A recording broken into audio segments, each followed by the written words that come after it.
She was radiant. Her face, though lined with the quiet traces of 52 years of living, glowed with a childlike joy. Her smile was not forced, not staged. It was pure, deep, and almost defiant, like someone daring the world to believe in happiness again. In her hand, she held her husband's arm, clutching it as though it were her anchor. And to anyone scrolling past on Facebook that day, it looked like love. It looked like devotion. It looked like the kind of fairy tale that people her age are rarely granted. It was her wedding picture. She had posted it with trembling hands, her heart fluttering like that of a teenager, even though she was 52. The caption was simple, almost naive in its sweetness. True love waits. Finally, mine has found me. The comments flooded in within minutes. Congratulations, Mama. You look so happy. I'm crying tears of joy for you. Love always wins. You deserve this happiness. She read them all, her chest swelling with pride. For once, she felt seen, celebrated, cherished. For once, she felt like the pain of the past had been washed away, replaced with a promise of peace. Her eyes lingered on the picture longer than she meant to. She studied her own face, how her smile seemed to hide years of storms, how her eyes shimmered with something fragile, something desperate. It was the kind of smile that said, I survived. And now, finally, I will be loved. What no one knew, what no comment could guess, was that this photograph, this joyful, glowing post, was the beginning of her end. Within 24 hours of pressing share, the woman in that picture would be gone. Her husband, the man she clung to in that image, would kill her. But for now, the world didn't know. For now, she basked in the love pouring in from friends, colleagues, relatives scattered across cities and countries. For now, the illusion held. Her daughter, scrolling through her own phone, paused at the picture. Tears stung her eyes, but not the happy kind. She had seen this smile before. She knew it wasn't the smile of safety, but of hope so fragile it could shatter at the slightest touch. Still, she typed, You deserve the world, Mama, because she wanted to believe it too. And somewhere, unseen in the background of this celebration, a man sat brooding. The husband. Her husband. His eyes didn't soften at the sight of the photo. His jaw clenched. To him, that picture wasn't love. It was provocation. It was a challenge. He was not a man who celebrated joy. He was a man who devoured it. And the countdown had already begun. The photograph would remain online forever, a cruel monument to what could have been. For strangers, it was a snapshot of happiness. For her daughter, it would forever be the last smile her mother ever shared. And for her, it was her farewell. 24 hours. That's all the time she had left after sharing her joy with the world. On the surface, the wedding picture screamed happiness. But beneath that wide smile, beneath the carefully pressed gown, beneath the glow of love she tried so hard to display, there was a woman who had spent years learning how to hide her pain. She was 52, but she carried the memories of decades of disappointment, a marriage that crumbled long ago, raising children on her own, and the slow erosion of her own belief that she could ever be loved again. So when this man entered her life, she clung to him like a drowning woman clings to driftwood. He was charming in the beginning, he knew the right words, the right gestures. Flowers that arrived unexpectedly, phone calls that lasted deep into the night, promises that sounded like salvation. Her friends whispered behind her back. Isn't he too quick? Her daughter asked her gently, Mama, are you sure about him?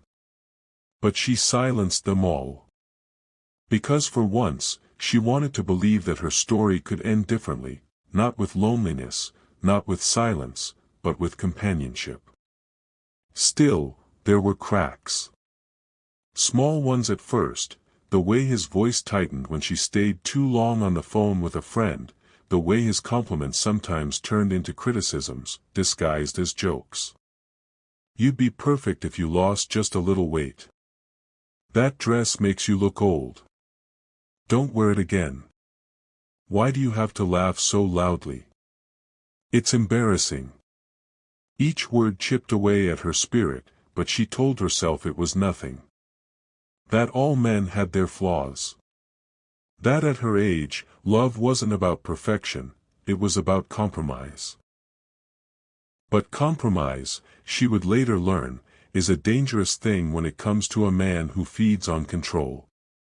At church, she sat with him in the pews, smiling and holding his hand, while her heart pounded with unease. At family gatherings, she introduced him proudly, desperate to prove to the world that she wasn't a woman to be pitied anymore. And yet, behind closed doors, his face would twist with anger over the smallest things, a meal that wasn't hot enough, a bill she forgot to pay, a message from her daughter he thought was too frequent. Once, he raised his hand. Not hard enough to leave a bruise, but just enough to send a message. She told herself it was stress, that it wouldn't happen again. But it did. The cracks widened. Her daughter noticed first, the way her mother's once bright eyes dulled, the way her laughter sounded more cautious. She asked her directly one evening, "Mama, does he treat you well?" And her mother, swallowing the storm inside her, forced a smile and said, "Yes, my dear. He makes me happy." Because that's what survivors do, they learn how to lie, not to deceive others, but to protect themselves. And so, when she finally married him, when she finally shared that picture online, she wasn't just celebrating. She was pleading with the universe, "Please, let this be real. Please, let this joy last." But deep down, in the quiet corners of her soul, she knew. She knew the cracks were too deep, too dangerous. And she only had 24 hours left. The wedding day was small, intimate, and tender, exactly what she had always wanted. No loud music, no glittering hall, no unnecessary extravagance. Just love, or at least what she thought was love, wrapped in white lace and whispered vows. She had spent weeks preparing for it, not because she wanted to impress the world, but because she wanted to impress him. At 52, she no longer cared about the gossip of neighbors or the approval of distant relatives. What she wanted was for this man, her man, to look at her and see her worth. And on that day, he did. Or at least, he pretended to. He smiled when she walked down the aisle. He held her hand with a grip that looked steady to the outside world but felt possessive to her. He kissed her with passion, and for a fleeting moment, she convinced herself it was genuine. The photographs captured everything, her radiant smile, his confident posture, the two of them frozen in a moment that would soon turn to ashes. After the vows, after the prayers, after the congratulations, she posted the picture online. Her caption was simple, heartfelt, and almost childlike in its hope. "Finally, God has done it. At 52, I am married to the love of my life. Thank you all for your prayers." Her friends cheered in the comments. Her phone buzzed with notifications, emojis, blessings, congratulations. She read every word with tears in her eyes, clutching her phone like it was proof that her happiness was real. For a few hours, she allowed herself to believe. But as the celebrations ended and the guests went home, reality began to return. That night, when they were alone, she noticed the shift. His smile was gone, replaced by something colder. His words were sharper. "You embarrassed me in front of your people," he muttered. She blinked in confusion. "How? You kept talking too much. Always laughing. Always showing off. She tried to laugh it off, but her stomach tightened. The cracks were showing again. She told herself, he's just tired. It's the stress of the wedding. Tomorrow will be better. Tomorrow. But tomorrow would never come. The next morning, she woke up early. She prepared breakfast, yam and egg sauce, just the way he liked it. She set the table, smoothing out the cloth with trembling fingers, praying silently that today would be different. That maybe marriage would soften him. That maybe love could heal the rough edges of his anger. But instead, the anger grew sharper. The fight began over nothing, a misplaced plate, a comment about money, a text from her daughter. His voice rose, echoing through the small house, each word like a knife. She tried to calm him, tried to soothe him with gentle words, but it only seemed to fuel his rage. By noon, the neighbors heard shouting. By evening, silence. And by night, she was gone. The day had been long. Her body was tired, but her spirit was restless. The happiness she posted online less than 24 hours earlier now felt like a fragile balloon deflating slowly, its air leaking out into the cold silence of the house. She sat on the edge of the bed, her wedding gown folded carefully in a box, her bouquet already beginning to wilt in a glass of water. She stared at her phone again, scrolling through the hundreds of congratulatory messages. Smiling faces in the comments, prayers, and excitement. To the world, she was living in bliss. But in the small, dimly lit room she now shared with him, bliss was a stranger. He entered, his footsteps heavy, his breath thick with alcohol. His face carried no trace of the man who had kissed her in front of the cameras. His eyes were sharp, predatory. "What are you doing?" he snapped.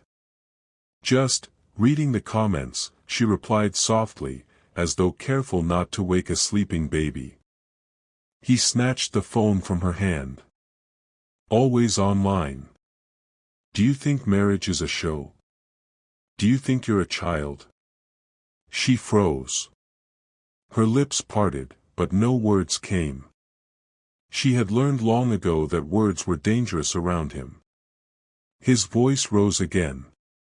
"You embarrass me. Posting pictures everywhere, letting people gossip about us. Do you think they care? Do you think they want your happiness?"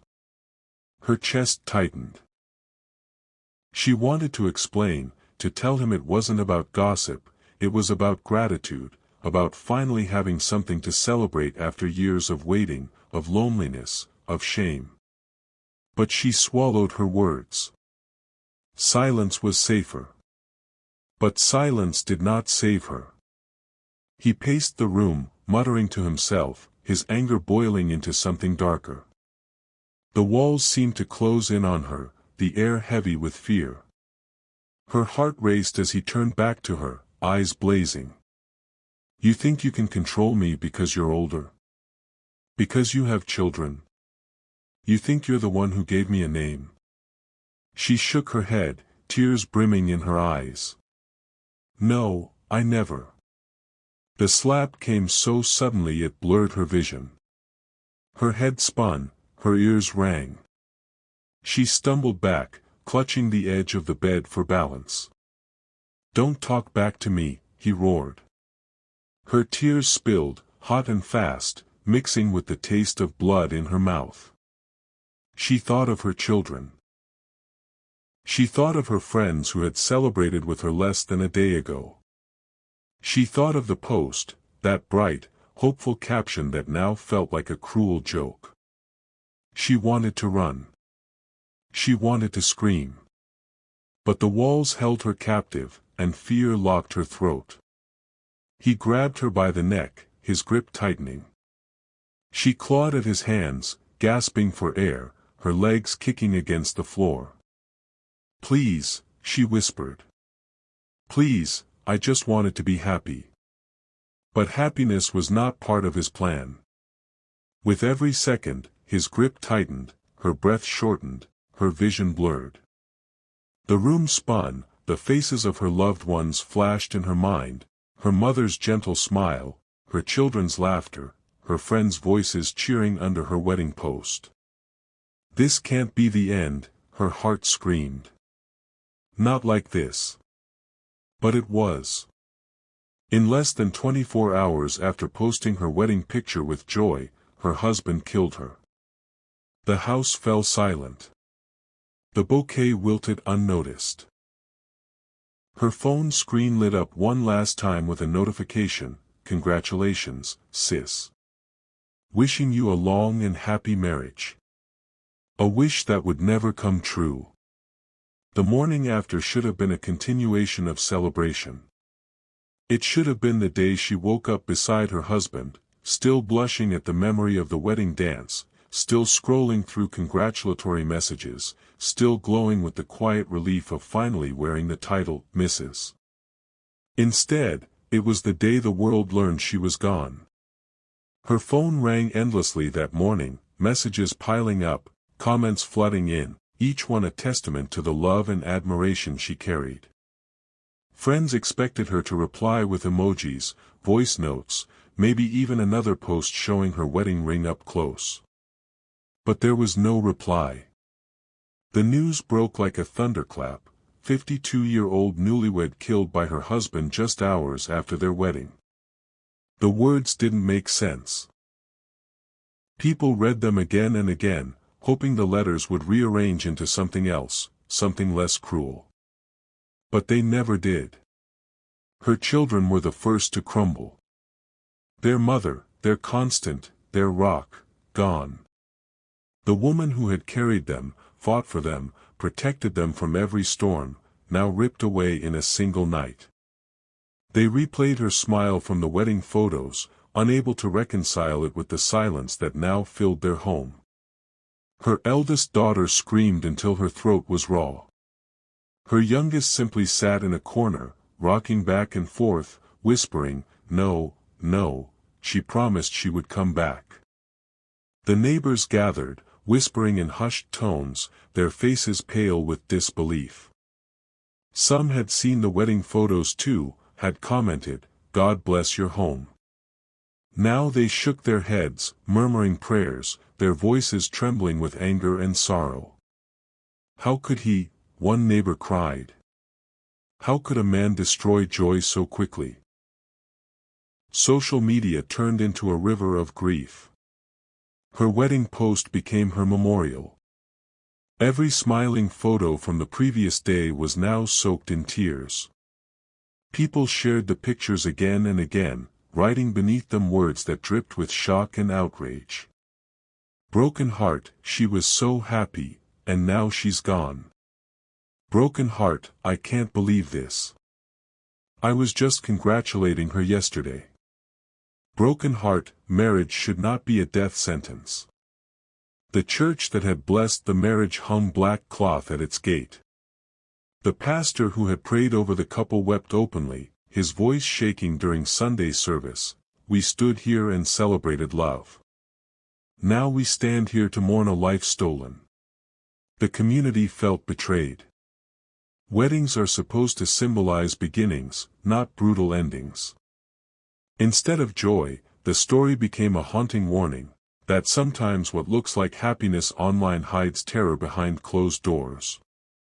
The police report was cold, clinical. It spoke of evidence, timelines, confessions. But the facts could not capture the horror. They could not capture the sound of her children crying at her funeral. They could not capture the silence of a house where laughter had once lived. Her coffin was white, draped in flowers. The same hands that had carried her bouquet now carried her casket. The same friends who had danced with her at the reception now stood trembling, unable to understand how quickly joy had turned to mourning. And above her grave, her eldest son whispered through tears, "Mama, you deserved better. You deserved love. Not this." The world agreed. The crime was more than murder. It was the betrayal of love, the destruction of trust, the theft of a woman's future. It was a reminder that domestic violence does not always come with warnings loud enough for others to hear. Sometimes it hides behind wedding gowns and photographs, only to strike when the world least expects it. Her story spread across cities, across countries. Activists, women's groups, even strangers who had never met her began to speak her name. They turned her tragedy into a cry for justice, into a plea for safety, into a reminder that behind every smiling post could be a silent plea for help. But for her children, her family, her closest friends, no justice, no protest, no sermon could erase the fact that their joy lasted less than 24 hours. The morning of her funeral broke with an eerie silence.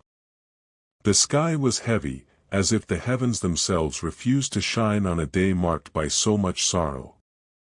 The sun hid behind gray clouds, leaving the town wrapped in a dim, mournful light.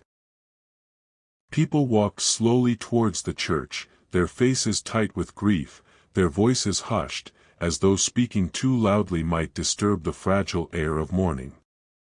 Her children arrived first. They clung to one another, barely able to walk under the crushing weight of their grief. The eldest daughter, usually so composed, broke down the moment she saw the coffin. Her knees buckled, and she wailed, a sound so raw and piercing that it silenced the murmuring crowd. "Mama! Mama! Please wake up," she cried, her voice breaking in the middle, her body shaking with sobs. The choir began to sing softly, their voices trembling with tears of their own. Hymns that once brought comfort now only deepened the wound, every word a reminder that a woman who should have been celebrating life and love was being laid to rest by the very man she had trusted with her heart. When the coffin was opened for a final viewing, a collective gasp filled the room. She lay there, peaceful but gone, her face a pale echo of the joy she radiated just days earlier when she posted her wedding picture. Her children pressed their trembling hands against the glass, whispering goodbyes through choked sobs. Neighbors, women from the market, church members, all of them wept openly, not just for her, but for themselves, for every woman who had ever been silenced by violence. The pastor's sermon was short but cutting. He spoke of betrayal, how marriage, meant to be a place of love and safety, had become for her a prison that ended in death. His words rang out in the church, "When love turns to violence, it is no longer love. It is bondage, it is evil, and it must never be excused." The congregation nodded through tears, their pain mingled with anger. At the graveside, as the coffin was lowered into the earth, her youngest son collapsed, screaming for his mother to come back. Men held him up as dirt fell heavily, each thud against the wood echoing like a cruel finality. Women ululated in grief, others fainted, and the air was thick with cries that seemed to pierce the sky itself. The day ended with her grave covered in fresh earth, but the wound in the hearts of those who loved her remained wide open. Her death was no longer just a family tragedy, it had become the community's heartbreak, a scar etched forever into their collective memory. When the funeral ended and the mourners went home, the true weight of her absence settled in. The house that once echoed with her laughter now stood in suffocating silence. Her shoes still rested by the door, her wrapper draped neatly on the chair she had sat in just the night before her death. But she was gone. And the emptiness was deafening. Her eldest son walked through the house aimlessly, touching her things as though by doing so he might bring her back. He stopped by the kitchen. Her kitchen, the heart of the home, and broke down at the sight of pots neatly stacked, spices she had ground just days earlier, and the scent of her still lingering in the air. He whispered, "Mama, who will cook for us now? Who will tell us everything will be okay?" His voice cracked, and he sank to the floor, unable to contain his grief. The youngest child refused to sleep in his room. He curled himself in a corner of the sitting room, clutching his mother's scarf to his chest, as if afraid that letting go of it would mean forgetting her forever. At night, he woke up crying, calling for her, begging her to chase away his nightmares. But there was no soft voice to soothe him, no gentle hand to wipe his tears. Even the neighbors felt the silence.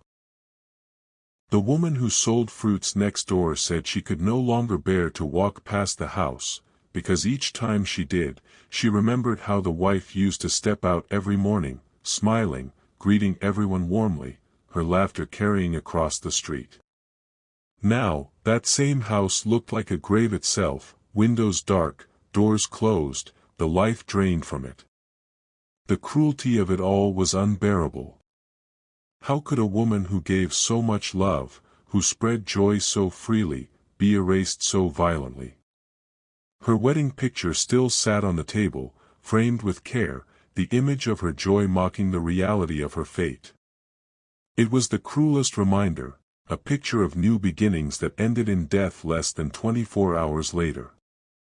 Her children clung to one another, trying to fill the void she left behind, but nothing could replace her presence. The silence of their home was not just the absence of sound. It was the absence of safety, of warmth, of love. And it screamed louder than any cry ever could. When the day of the trial arrived, the air was heavy with tension.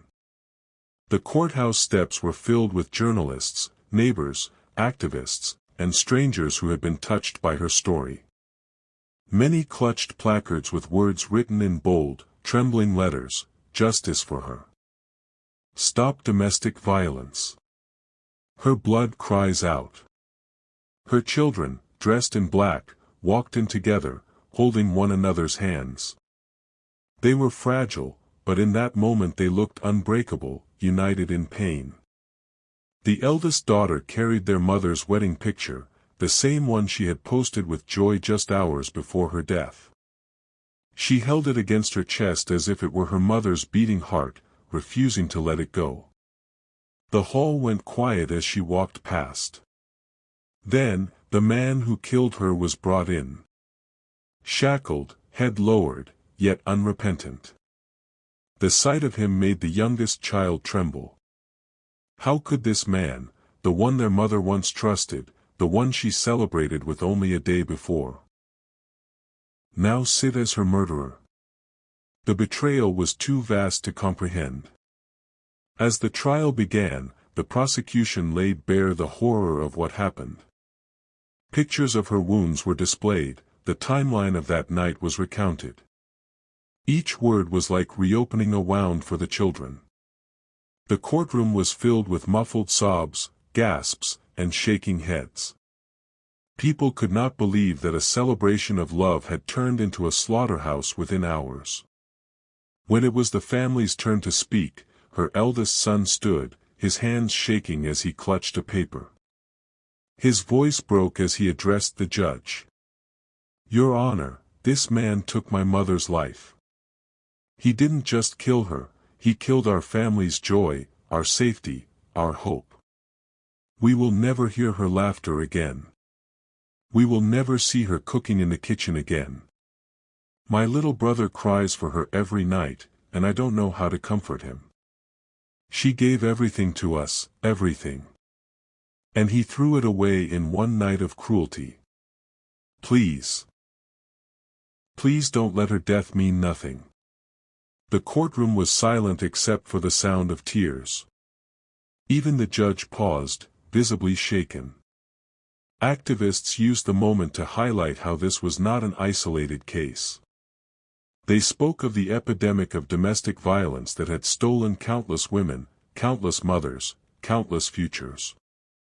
They demanded harsher laws, better protection, and faster intervention. Her death, they said, was not just one family's tragedy, it was a mirror of a society failing its women. As the verdict approached, the tension was unbearable. Would justice truly be served? Would the court see her life as worth defending? Or would she become another forgotten statistic, another silent grave in a long list of silenced women? When the gavel finally struck, declaring him guilty, the courtroom erupted. Her children wept uncontrollably, clinging to one another. Justice did not bring her back. It did not erase the pain. But it gave them something. A small assurance that her death had not gone unanswered. Outside, the crowd chanted her name.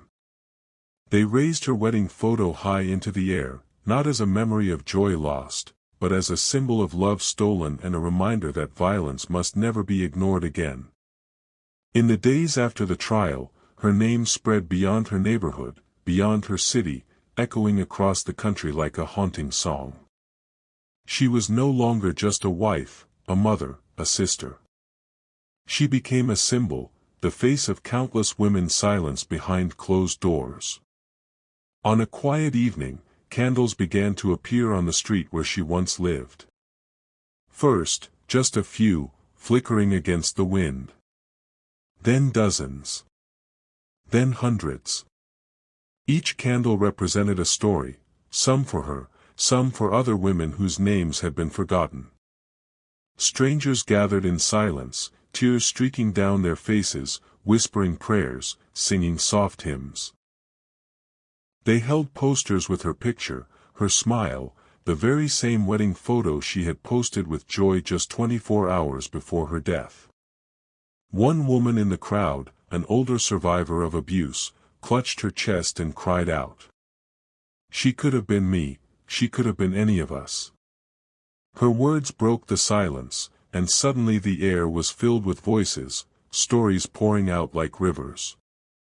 Women stepped forward, trembling, admitting for the first time the violence they had endured in silence. Men bowed their heads in shame, some realizing they had ignored the pain in their own homes, their own streets. The vigil became a confession, a lamentation, and a vow. Activists seized the moment. They organized marches. Thousands filled the streets, dressed in black, carrying placards that read, "Her blood is on our hands." No more silence. Justice for every woman. The chant was thunderous, echoing through city squares, "Not one more. Not one more." Journalists carried her story onto national television. Her picture, once meant to celebrate a wedding, was now on front pages, on banners, on digital billboards. It was no longer just a wedding photo, it was a wound carved into society's conscience. In universities, students debated her case, demanding education reforms to teach about toxic masculinity, control, and respect. In churches, pastors spoke her name from pulpits, urging men to repent for the culture of silence that had enabled abuse for generations. In Parliament, lawmakers debated new bills, citing her story as evidence that change could not wait any longer. But perhaps the most powerful response came from the women who had lived through the same shadows she never escaped.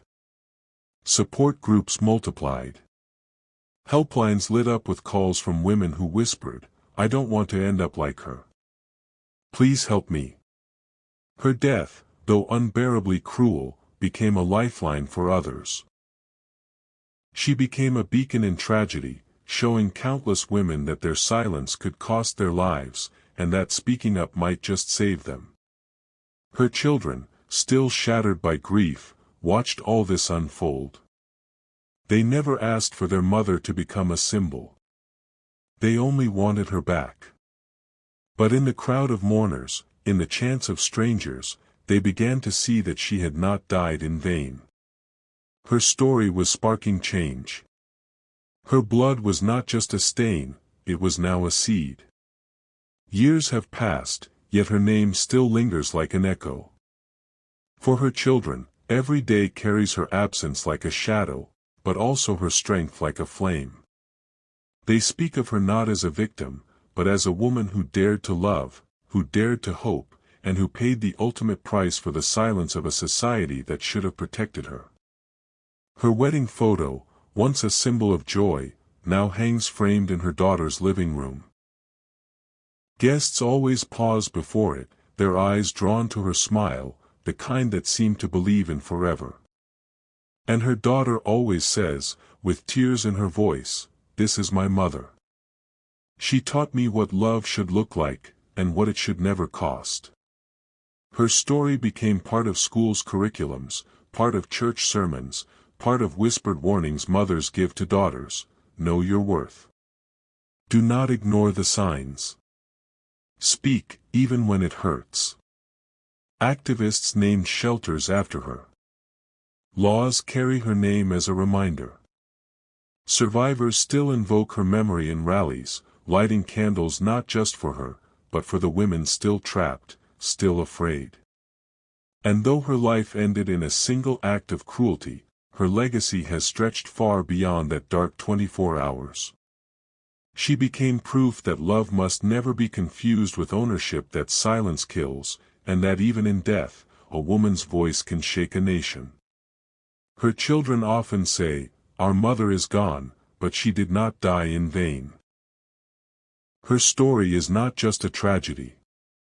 It is a mirror, forcing every society to ask, how many more candles must we light, how many more names must we chant, before we learn